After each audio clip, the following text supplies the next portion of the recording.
வணக்கம் அன்பு மாணவர்களே.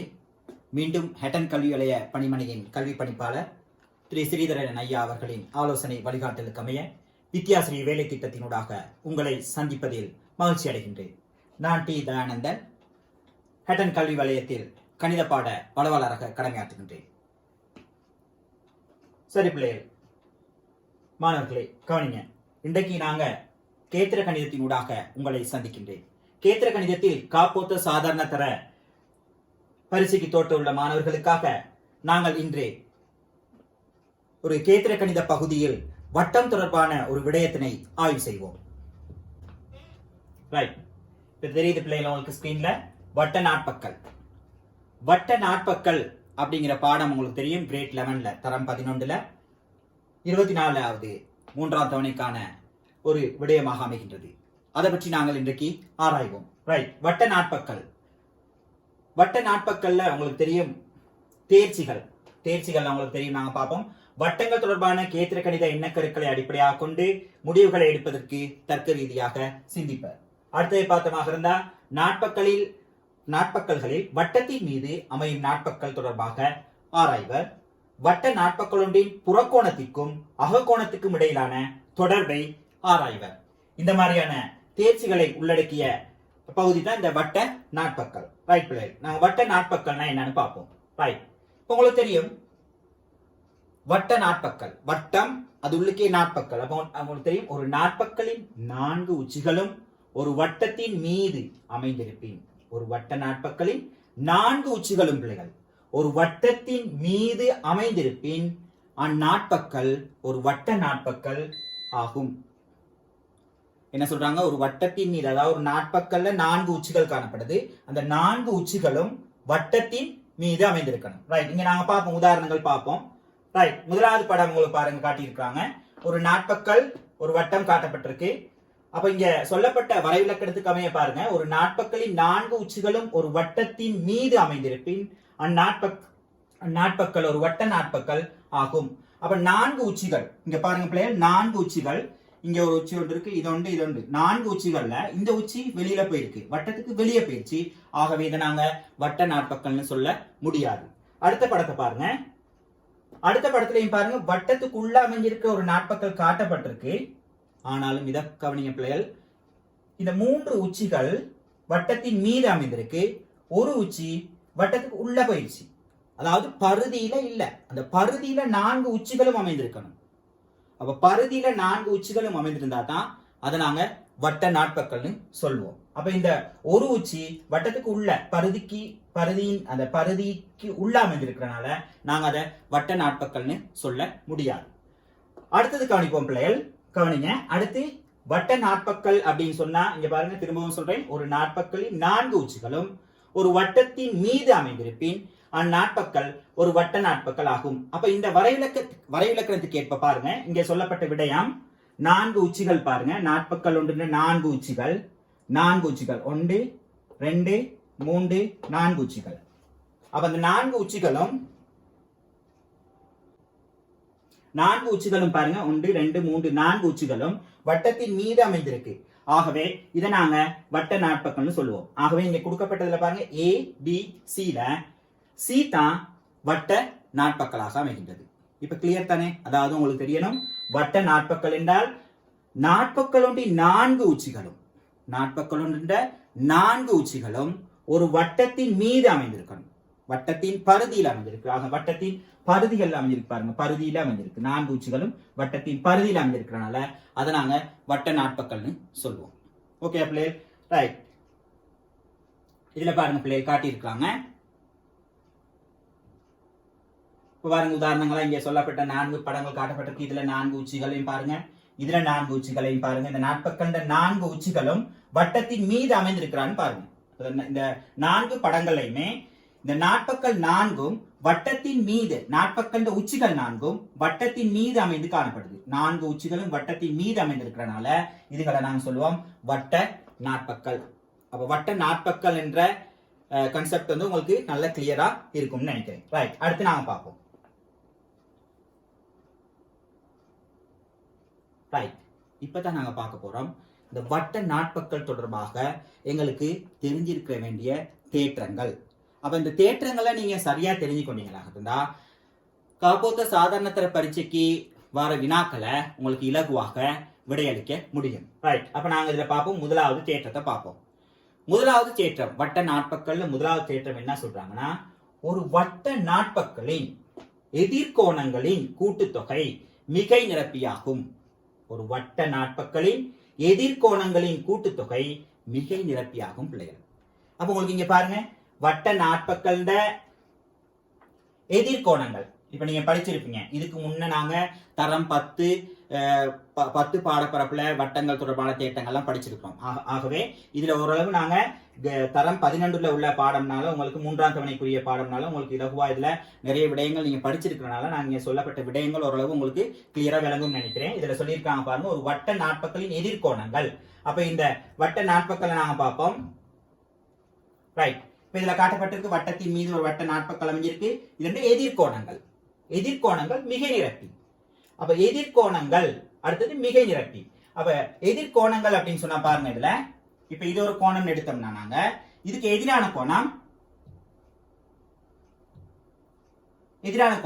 இது. அப்ப இங்க ரெண்டு கோணங்கள் காட்டப்பட்டிருக்கு, ஒன்று A ஒன்று B. அப்ப எதிர்கோணங்கள். அப்ப ஒரு வட்ட நாட்பக்களை பாக்குறீங்க, அந்த வட்ட நாட்பக்கல்ல கோணத்தை நாங்க பார்த்தோம்னா 4 கோணங்கள் காணப்படும். அந்த 4 கோணங்கள்லையும் எதிர்கோணங்கள் 2 நாங்க எடுத்திருக்கிறோம். ஏக்கு எதிர் B. இந்த ரெண்டு கோணங்களும் எப்படி அமையணும்? மிகை நிரப்பியாக அமைய வேண்டும். அப்ப மிகை நிரப்பி அப்படிங்கக்குள்ள உங்களுக்கு தெரியும். ரைட், இந்த படத்துல பாருங்க காட்டப்பட்டிருக்கு. A கோணத்தை தனியா எடுத்திருக்கிறோம், B கோணத்தை தனியா எடுத்துட்டோம். ரைட், இப்ப இது ரெண்டையும் நாங்க ஒரு நேர்கோட்டில் வச்சு பார்ப்போம் என்ன நடக்குதுன்னு. ரைட், A தனியா வச்சுட்டோம், ஒரு நேர்கோட்டில் வச்சுட்டோம். அடுத்து கோணம் B தனியா வச்சுட்டோம். இப்ப பாருங்க பிள்ளைகள், எப்படி அமைந்திருக்கு? ஒரு நேர்கோட்டின் மீது உள்ள அடுத்துள்ள கோணங்களாக அமைகின்றது. ஆகவே நாங்க இங்க என்ன சொல்லலாம்? நேர்கோட்டின் மீதுள்ள அடுத்துள்ள கோணங்களோட கூட்டுத்தொகை 180 பாகை. அதைத்தான் நாங்க இங்க சொல்றோம் மிகை நிரப்பி. அப்ப 180 பாகையாக அமைகிறது தான் உங்களுக்கு மிகை நிரப்பு கோணங்கள். ஆகவே மிகை நிரப்பு கோணங்கள் இரண்டு கூட்டுத்தொகை உங்களுக்கு A, B இன் கூட்டுத்தொகை 180 பாகையாக இருக்கு. ஆகவே வட்ட நாட்பக்கல்ல எதிர்கோணங்கள் ஏயும் பியையும் எடுத்தோம்னா அது என்னவாக அமையுது பிள்ளைகள்? 180 பாகையாக அமையுது. இது கிளியர் தானே? பாருங்க, இதுல காட்டியிருக்கு கோணம் ஏயும் கோணம் பியையும் நாங்க இங்க இருந்து எடுத்து இதுல ஒரு நேர்கோட்டின் மீது வச்சிருக்கிறோம். ஆகவே ஒரு நேர்கோட்டின் மீது அமையும் அடுத்துள்ள கோணங்களோட கூட்டுத்தொகை 180 பாகை. ஆகவே வட்ட நாட்பக்கல்ட எதிர்கோணங்கள் மிகை நிரப்பியாக அமைகிறது. ஒரு நேர்கோட்டில் அமைகிற அடுத்துள்ள கோணங்கள் 180 பாகையினால இந்த ரெண்டு கோணங்களும் தான் இந்த எதிர்கோணங்கள். ஆகவே ஒரு வட்ட நாட்பக்களின் எதிர்கோணங்களின் கூட்டுத்தொகை A கோணம் B கோணம் ரெண்டையும் கூட்டணும்னா எவ்வளவு வரப்போகுது பிள்ளைகள்? 180 பாகை. Okay, right. அடுத்தது நாங்க பார்ப்போம். அடுத்ததும் அதே மாதிரி தான் இந்த தேற்றம் ஒன்றே பாருங்க. உங்களுக்கு ஒழுங்கா நாங்க தேற்றங்களை ஒழுங்கா விளங்கி அந்த ஒவ்வொரு தேற்றங்களும் எங்களுக்கு இலகுவாக விளங்கி கொண்டமாக இருந்தா எங்களுக்கு கணித்தல்கள் இலகுவாக செய்யலாம். ரைட், அப்ப இந்த தேற்றத்தை நாங்க திரும்ப பார்ப்போம். ஒரு வட்ட நாட்பக்களின் எதிர்கோணங்கள் மிகை நிரப்பியில் காட்டப்பட்டிருக்கு. இன்னொரு செயற்பாடு மூலம் இதை நாங்க நிரூபிப்போம். ரைட், பாருங்க, ஒரு வட்ட நாட்பக்கள் காட்டப்பட்டிருக்கு எக்ஸ் ஒய். இப்ப இந்த நாட்பக்கல்ல எக்ஸும் ஒய்யும் என்ன கோணங்கள் பிள்ளைகள்? எதிர்கோணங்கள். இந்த எதிர்கோணங்கள் ரெண்டும் எவ்வளவா இருக்கணும்? 180 பாகையாக இருக்கணும். இதான் நாங்க படிச்ச தேற்றம் வட்ட நாட்பக்களின் எதிர்கோணங்கள் மிகை நிரப்பி. ரைட், இப்ப நாங்க தனித்தனியா இதையும் எடுப்போம். எக்ஸை தனியா கலட்டி எடுத்துட்டேன். இங்க பாருங்க பிள்ளைகள், ஒய்யை நான் தனியா கலட்டி எடுத்துட்டேன். இப்ப பாருங்க, இந்த எக்ஸையும் ஒய்யையும் நாங்க ஒரு நேர்கோட்டின் மீது நாங்க அமைச்சோம்னு சொன்னா எத்தனை கோணம்? ரைட், எக்ஸையும் ஒய்யை நாங்க காட்டோம்னா அடுத்துள்ள கோணங்கள் ஒரு நேர்கோட்டின் மீது அமைது. ஆகவே ஒரு வட்ட நாட்பக்களுடைய எதிர்கோணங்கள் மிகை நிரப்பியாக அமைகிறது. ஆகவே நாங்க இந்த வட்ட நாட்பக்கல்ல முதலாவது தேற்றம் ஒரு வட்ட நாட்பக்களின் எதிர்கோணங்கள் 180 பாகையாக அமைகிறது. அப்ப இரண்டு கோணங்களையும் கூட்டினா 180 பாகை. ஆகவே வட்ட நாட்பக்களின் எதிர்கோணங்கள் மிகை நிரப்பிகள் ஆகும். இது கிளியர் தானே பிள்ளைகள்? ரைட், அடுத்தது பார்ப்போம். ரைட், இப்ப பார்ப்போம் பிள்ளைகள், ஒரு சின்ன கணித்தலை செய்து பார்ப்போம். இதுதான் எங்களுக்கு தேவை. இதுதான் எக்ஸாமுக்கு இப்ப இந்த மாதிரியான வினாக்கள் எங்களுக்கு காப்போத்த சாதாரண தர பரீட்சையில உங்களுக்கு தெரியும். ஏ பகுதி வினாவில் பகுதி 1 ஏ பகுதியில 25 வினாக்கள் இருக்கு. அந்த 25 வினாக்கள் உங்களுக்கு தெரியும் 8 வினாக்கள் கேத்திர கணித வினாக்களாக அமையும். அந்த கேத்திர கணித வினாக்கள்ல இப்படி கேள்விகள் வரும். அப்ப இந்த மாதிரியான வட்டம் தொடர்பான கேள்விகள் வரக்குள்ள நீங்க இலகுவாக விடையை அணுகலாம். இந்த தேற்றங்களை இலகுவா விளங்கி கொண்டீங்களா? ரைட். இப்ப இதுல பாருங்க சொல்லியிருக்காங்க PQRS ஒரு வட்ட நாட்பக்கல். அப்ப PQRS ஒரு வட்ட நாட்பக்கலா? ரைட். அந்த கான்செப்ட் உங்களுக்கு நல்ல கிளியர். ரைட். அடுத்துல பாருங்க, இதுல 80 பாகை ஒரு கோணம் PQR.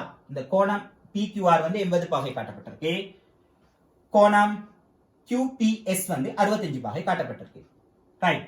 இப்ப இந்த மற்ற ரெண்டு கோணங்களையும் நாங்க காணணும்னு வச்சுக்கொள்வோம். கோணம் QRS ஐயும் கோணம் PSR ஐயும் காணணும். என்ன அடிப்படையில அல்லது எந்த முறையில நாங்க இலகுவா காணலாம்? நாங்க படிச்ச தேற்றம் உங்களுக்கு திரும்பவும் சொல்றேன். வட்ட நாட்பக்கண்ட எதிர்கோணங்கள் மிக நிரப்பிகள் ஆகும். ஆகவே இதுக்கு விட வரும் பாருங்க பிள்ளைகள்.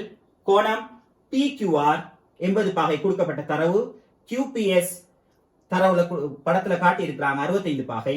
ஆகவே இந்த தேற்றத்தின் படி உங்களுக்கு தெரியும் கோணம் PQRம் கோணம் PSRம் 180 பாகை. ஆகவே PQRக்கு பதிலாக நாங்க 80 பாகையை பிரதியிடலாம்.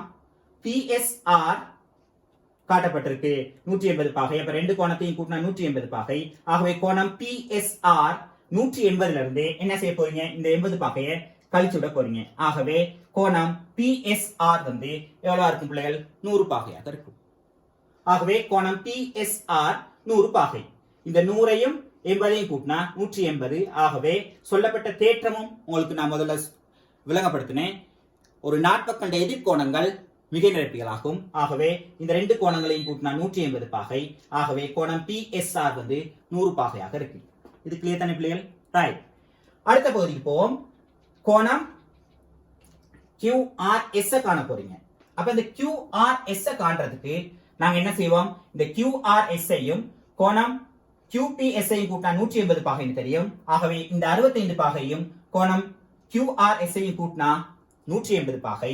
ஆகவே 180 பாகையிலிருந்து 65 பாகையை நீங்க என்ன செய்ய போறீங்க? கழிக்க போறீங்க. அப்ப கழித்து விட்டமாக இருந்தால் QRS வந்து 115 பாகையாக அமையும். அப்ப இப்படி வினாக்கள் வார நேரம் இலகுவா இந்த தேற்றம் விளங்கி இருந்தா உங்களுக்கு இலகுவாக இந்த கணித்தல செய்யக்கூடியதாக இருக்கும். ரைட். அடுத்த பகுதியை பார்ப்போம். ரைட். இப்ப இதுல இரண்டு வினாக்கள் உதாரணங்களாக நான் செய்து பார்ப்போம். உங்களுக்கு தெரியும் கேத்திர கணிதத்துல எந்த அளவுக்கு நாங்க பயிற்சிகள் எடுக்கிறோமோ, கணிதம்னாவே எங்களுக்கு தெரியும் கணிதம் என்பது நிறைய பயிற்சிகள் செய்யணும். செய்து பார்னு நிறைய பயிற்சிகள் செய்யணும். செய்து பார்த்தமாக இருந்தா கணிதத்துல எங்களுக்கு கூடுதலாக நாட்டம் ஏற்படும். இலகுவாக வினாக்களுக்கு விடையளிக்கக்கூடியதாக இருக்கும். ரைட். இப்ப இதுல பாருங்க ரெண்டு வினாக்கள் காட்டப்பட்டிருக்கு. முதல்ல நீங்க பார்க்கணும் இதுல வட்ட நாட்பக்கல் கேள்வியா? இப்போ ஒரு வினாவை கொடுத்தோன்னே வட்ட நாட்பக்கல் அப்படிங்கிற கன்செப்ட்ல உள்ள வினாவா அப்படின்னு நீங்க பார்க்கணும். இதுல தெரியும் உங்களுக்கு வையும் 125 பாகை.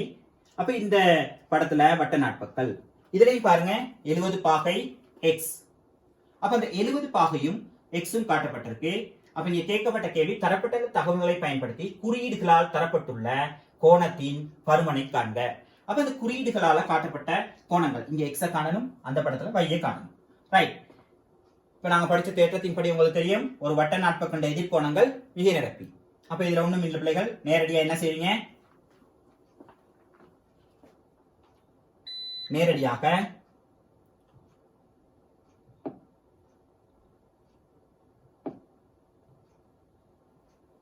எக்ஸ் சக 70 பாகை சமன் 180 பாகைன்னு போடுவீங்க.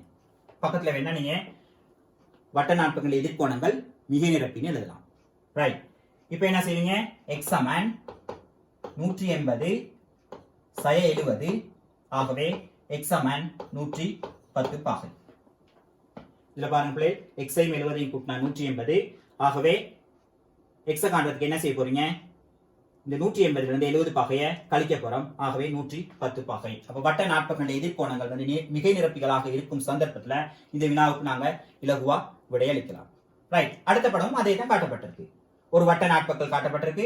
அந்த வட்ட நாட்பக்கண்ட எதிர்கோணங்கள் 125 பாகைக்குரிய எதிர்கோணம் y. அப்ப இந்த y-ஐயும் 125 பாகையும் கூட்டினா பிள்ளைகள் 180 பாகை. வட்ட நாட்பக்களுடைய எதிர்கோணங்கள் மிகை நிரப்பி. அதான் காரணம். ரைட், இப்போ என்ன செய்வீங்க? y சமன் 180. உங்களுக்கு தெரியும் இந்த 125 அங்க கழிப்போம். ஏன் y-யோட 125 கூட்டினா 180 பாகை. ஆகவே y-க்கான என்ன செய்ய போறீங்க? 180 ல இருந்து 125 கழிக்க போறீங்க. அப்ப 125 கழிச்சு விட்டீங்கன்னா உங்களுக்கு தெரியும் y சமன் எத்தனை பிள்ளைகள்? 5 55 பாகை. 55 பாகை. அப்ப இப்படியான இலகுவான வினாக்கள் தான் உங்களுக்கு பகுதி 1ல வட்ட தேட்டம் தொடர்பான வினாக்கள்ல அடிக்கடி வினவக்கூடிய வினாக்கள். அப்ப இப்படியான வினாக்களை நீங்க தொடர்ச்சியா பயிற்சி செய்கிற நேரம் எங்களுக்கு 2 புள்ளிகள் கிட்டத்தட்ட 8 வினாக்கள் வரும்னு சொன்னேன். அதுல வட்டம் தொடர்பான வினாக்கள் 3 அல்லது 4 வினாக்கள் வரக்கூடிய விதத்துல தான் அந்த வினாத்தாள் கட்டமைப்பு இருக்கும். ஆகவே இலகுவாக இப்படி வினாக்களுக்கு விடையளிக்கக்கூடியதாக இருக்கும். ரைட், அடுத்து பார்ப்போம் பிள்ளைகள். தேற்றம் 2, இந்த வட்ட நாட்பக்கல்ல இரண்டாவது தேற்றம். முதலாவது தேற்றம் உங்களுக்கு தெரியும், வட்ட நாட்பக்கண்ட எதிர்கோணங்கள் மிகை நிரப்பிகளாக. வட்ட நாட்பக்கண்ட எதிர்கோணங்கள் எதிர்கோணங்கள் இரண்டையும் கூற்று நேரம் 180 பாகையாக அமையும். அதனால கிளியர் தானே? ரைட், அடுத்தது நாம பார்ப்போம். தேற்றம் 2 என்ன சொல்லுதுன்னா, ஒரு வட்ட நாட்பக்களின் ஒரு சோடி எதிர்கோணங்கள் மிகை நிரப்பியலாயின் அந்நாட்பக்கள் வட்ட நாட்பக்கள். முதல் சொன்ன தேற்றத்தின் மறுதலை மாறுதான் பாருங்க. ஒரு வட்ட நாட்பக்களின் ஒரு சோடி எதிர்கோணங்கள் மிகை நிரப்பியலாயின் அந்த நாட்பக்களை நாங்க வட்ட நாட்பக்கள்னு சொல்லலாம். ரைட், நாட்பக்கள் PQRS, P சமன் Q, R சமன் S ஆகும். இங்கே கொடுக்கப்பட்ட ஒரு தரவு ஒன்று பாருங்க. இந்த வினாவை நாங்க இலகுவா செய்யலாம். இந்த தேற்றத்தை அடிப்படையாக வச்சுக்கொண்டு நாங்க இந்த வினாவுக்கு விடையை அனுப்புவோம். ரைட், நாட்பக்கள் PQRS இல் கோணம் P வந்து Q க்கு சமன், கோணம் R வந்து S க்கு சமன். அப்ப PQRS ஒரு வட்ட நாட்பக்கல்னு காட்டணும். அப்ப எங்களுக்கு தெரியும் வட்ட நாட்பக்கல்னு காட்டுறதுக்கு நாங்க முதல்ல என்ன செய்வோம்? நாங்க ஒரு நாட்பக்கலை பருமட்டா காட்டுவோம். பருமட்டா படத்துல காட்டுவோம். படத்துல காட்டிட்டு ஒரு நாட்பக்கல் காட்டப்பட்டிருக்கு. அந்த காட்டப்பட்ட நாட்பக்கல் PQRS பேரிட்டு இருக்கிறோம். இந்த நாட்பக்கலுக்கு பேர் வந்து PQRS. அதுல P வந்து Q க்கு சமன், கோணம் P Q க்கு சமன். இங்க காட்டிட்டு பாருங்க, P வந்து Q க்கு சமன். ரைட் பிள்ளை, இங்க பாருங்க, இந்த கோணம் P வந்து Q க்கு சமனாக இருக்கு, கோணம் S வந்து R க்கு சமனாக இருக்கு. இப்ப இதுல என்ன நீங்க சொல்லணும்? PQRS ஒரு வட்ட நாட்பக்கல்னு சொல்லணும். இலகுவா செய்யலாம் பாருங்க பிள்ளை. இப்ப இதை நாங்க X ன்னு எடுப்போம், இதை X ன்னு எடுப்போம், இதை Y ன்னு எடுப்போம், இதை Y ன்னு எடுப்போம். இப்ப உங்களுக்கு தெரியும் X plus y plus y 180 பாகம். சாரி,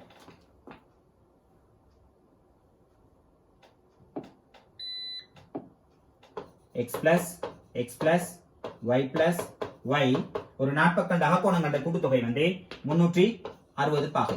உங்களுக்கு அதெல்லாம் இந்த விடயங்கள்லாம் தெரிஞ்சிருக்கும். ஆகவே 2x சக 2y உங்களுக்கு தெரியும் 360 பாகை. ஆகவே இதுல 2 பொது எடுத்தோம்னா 2x சக y, அதாவது இதுல 2ல நாங்க 2 பொதுவா இருக்கனால 2x சக y வந்து 360க்கு சமனாக இருக்கும். x சக y ன்ற 2 மடங்கு. ஆகவே x சக y ஐ நாங்க சொல்லலாம், x ஓட y ஐ கூட்டுறது எதுக்கு சமனா இருக்கும்? 360 2ஆல பிரிக்கிறதுக்கு சமனா இருக்கும். ஆகவே x சக y வந்து 180 பாகையாக அமையும். ஆகவே உங்களுக்கு தெரியும் இங்க இப்ப நான் இந்த கோணத்தை x ன்னு எடுத்தேன், இந்த கோணத்தை x ன்னு எடுத்தேன், இத y ன்னு எடுத்தேன், இத y ன்னு எடுத்தேன். அப்ப உங்களுக்கு தெரியும் x சக y 180 பாகையாக அமைஞ்சிருக்கு. x சக y இந்த நாட்பக்கண்ட எதிர்கோணங்கள் 180 பாகையாக அமையுது. ஆகவே நீங்க இங்க சொல்ல போறீங்க இந்த எதிர்கோணங்கள் 180 பாகையாக அமையுது. ஆகவே இந்த நாட்பக்கல் ஒரு வட்ட நாட்பக்கல். இவ்வளவுதான் பிள்ளைகள் இதுக்குரிய சின்ன ஒரு நிறுவல். ரைட், அடுத்தது நாங்க பார்ப்போம். ரைட், அடுத்து இதுல உள்ள மூன்றாவது தேற்றம். இந்த 3 தேற்றங்கள் தான் உங்களுக்கு இருக்கு பிள்ளைகள். இந்த இறுதி தேற்றத்தையும் இதுல நாங்க பார்ப்போம். கவனிங்க, ஒரு வட்ட நாட்பக்கலின் ஒரு பக்கத்தை நீட்டும் போது உண்டாகும் புறக்கோணம் அதன் அகத்தெதிர் கோணத்திற்கு சமனாகும்.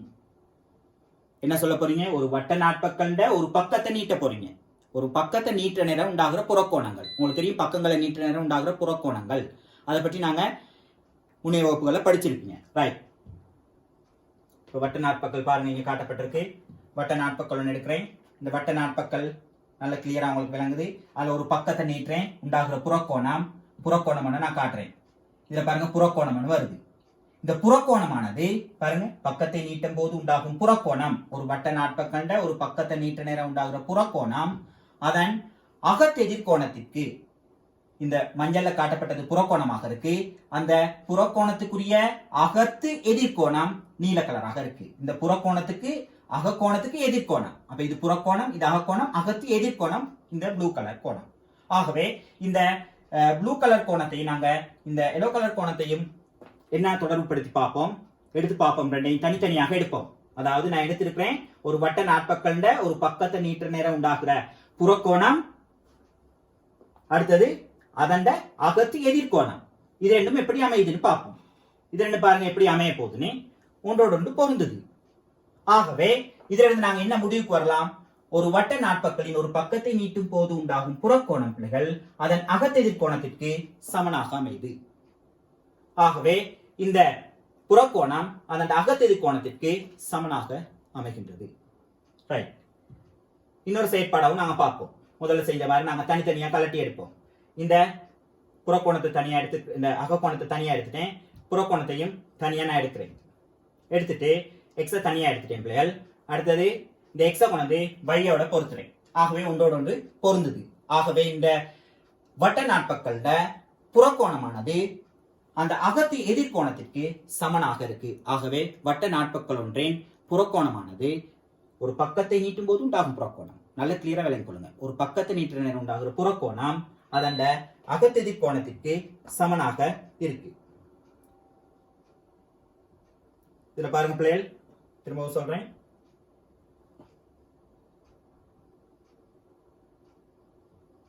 இந்த புறக்கோணம் எக்ஸ் தனியா கலட்டி எடுக்கிறேன். நான் அந்த வையையும் இந்த எக்ஸை கொண்டு நான் வையோட பொருத்த போறேன். அப்ப அந்த வையோட பொருத்துற நேரம் இந்த வட்ட நாட்பக்கல்ட புறக்கோணமானது அதன் அகத்தெதிர் கோணத்திற்கு என்னவா இருக்கு பிள்ளைகள், ஒன்றோட ஒன்று பொருந்தக்கூடியதாக இருக்கு. ஆகவே ரெண்டு கோணங்களும் சமனாக அமைகிறது. ஆகவே சொல்லப்பட்ட தேற்றம், மூன்றாவது தேற்றம் உங்களுக்கு தெரியும், வட்ட நாட்பக்கலின் ஒரு பக்கத்தை நீட்டும் போது உண்டாகும் புறக்கோணம் அதன் அகத்தெதிர் கோணத்திற்கு சமனாக அமைகிறது. அப்ப இப்படியான நிறுவல்களை நீங்க இலகுவா செய்து பார்க்கலாம்.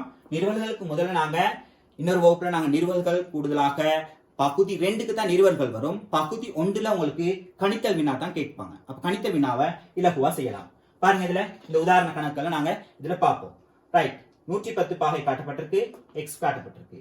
ஆகவே கேட்கப்பட்ட தரவுல தரப்பட்ட தகவல்களை பயன்படுத்தி குறியீட்டுல காட்டப்பட்ட கோணத்தின் பெருமானம். இப்ப உங்களுக்கு தெரியும் எக்ஸ் வந்து 110 பாகை. காரணம் வட்ட நாட்பக்கண்ட புறக்கோணமாக அமைது எக்ஸ். இந்த எக்ஸுக்கு அகத்து எதிர்கோணம் 110 பாகை. ஆகவே வட்ட நாட்பக்கண்ட புறக்கோணம் அதன் அகத்து எதிர்கோணத்திற்கு சமனாக அமைது. ரைட். அடுத்து பாருங்க பிள்ளைகள், இன்னொரு உதாரணம்.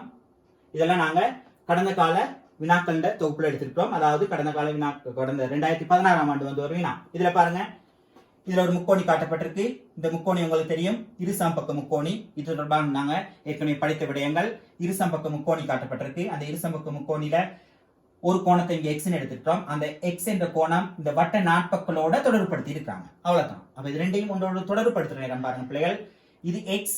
ஆகவே இதுக்கு எதிரான கோணம் எக்ஸா இருந்தா இரு சம்பக்க முக்கோணியின் சமனான பக்கங்களுக்கு எதிரான கோணங்கள் சமனாகும். ஆகவே இதுவும் எவ்வளவா இருக்கும், எக்ஸா இருக்கும். இந்த கோணம் எக்ஸா இருக்கும். ஆகவே இந்த 65 பாகை இந்த 65 பாகையாக இருக்கும். ஆகவே இந்த எதிர்கோணமும் 65 பாகையாக அமைகின்றது. சரியா பிள்ளைகள்? ஆகவே இதுல ஒன்றும் இல்ல, நீங்க நேரடியா இலகுவா இந்த ரெண்டு தொடர்பையும் வச்சுக்கொண்டு இலகுவா கணிக்கலாம். ரைட். அடுத்த வினாவை பாருங்க.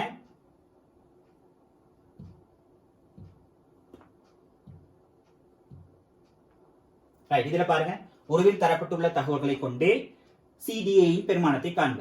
இதுவும் 2016ஆம் ஆண்டு வந்து ஒரு வினா. ஏடிசி காட்டப்பட்டிருக்கு. முதல்ல பாருங்க, ஏபிசிடி ஒரு வட்ட நாட்பக்கல். ஏபிசிடி ஒரு வட்ட நாட்பக்கலா இருக்கு. அப்ப நாங்க படித்த அடிப்படை விடயமே அதுதானே உங்களுக்கு தெரியும், வட்ட நாட்பக்கல். அப்ப வட்ட நாட்பக்கல்ல ஏபிசிடி ஒரு வட்ட நாட்பக்கலா இருக்கிறனால இந்த டி 80க்கு எதிர்கோணம் டி. அப்ப கேட்டுக்கிறாங்க சிடிஏ. சிடிஏ இந்த பெருமானம். அப்ப எங்களுக்கு தெரியும் ஏடிஏபி சிடி ஒரு வட்ட நாட்பக்கல். ஆகவே டிக்கு எதிர்கோணம் 80 பாகை. ஆகவே இந்த 80க்கு எதிர்கோணமும் 80 கூட்டினா உங்களுக்கு தெரியும் 180 பாகை. சிடிஏயும் 80 பாகை கூட்டினா 180 பாகை. ஆகவே சிடிஏ வந்து 180 80 கழிப்படுது. ஆகவே சிடிஏ வந்து 100 பாகையாக இருக்கு. இப்படி 2 லைன் அல்லது 3 லைன்ல விட எழுதுனீங்கன்னா உங்களுக்கு 2 புள்ளிகளை இலகுவா பெறலாம். ரைட். 2017 வந்து ஒரு வினா பாருங்க பிள்ளைகள். படம் காட்டப்பட்டிருக்கு. KLM ஒரு வட்ட நாட்பக்கல். கோடு எண்ணானது P-க்கு நீட்டப்பட்டுள்ளது. இப்போ உங்களுக்கு தெரியும் தரவுகளை கொடுக்கப்பட்டது. K எண்ணானது P வரை நீட்டப்பட்டுள்ளது. அப்ப இங்க ஒரு புறக்கோணம் அமையுது. அப்ப இங்க பாருங்க KLM ஒரு வட்ட நாட்பக்கல். இதுல ஒரு முக்கோணி இங்க காட்டப்பட்டிருக்கு. இடையில KM வச்சு முக்கோணி காட்டப்பட்டிருக்கு. 25 35 பாகையா காட்டுறாங்க. ஆகவே இங்க எல் கோணம் KLM அதான் வினாவா கேட்கப்பட்டிருக்கு. KLM ஐ வச்சுக்கொண்டு x ஐ தொடர்புபடுத்தி இது வினால பிள்ளை KLM ஐயும் x ஐயும் தொடர்புபடுத்த நீங்க பார்க்கணும். நாங்க படிச்ச அடிப்படை தேற்றங்கள் 3 பார்த்தோம். அதுல ஒன்றை பார்ப்போம்.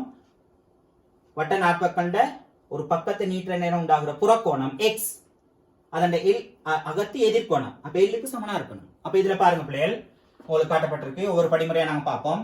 KLM 25 35 கூட்டினா 180 பாகை. இப்ப தெரியும் உங்களுக்கு ஒரு முக்கோணி நாகக்கோணங்கண்ட கூட்டுத்தொகை. ரைட். அப்ப KLM 60 கூட்டு இப்ப இதுல உள்ள 25 35 கூட்டினா 60. ஆகவே KLM வந்து 180ல இருந்து 60 கழிச்சா 120 பாகையாக இருக்கும்.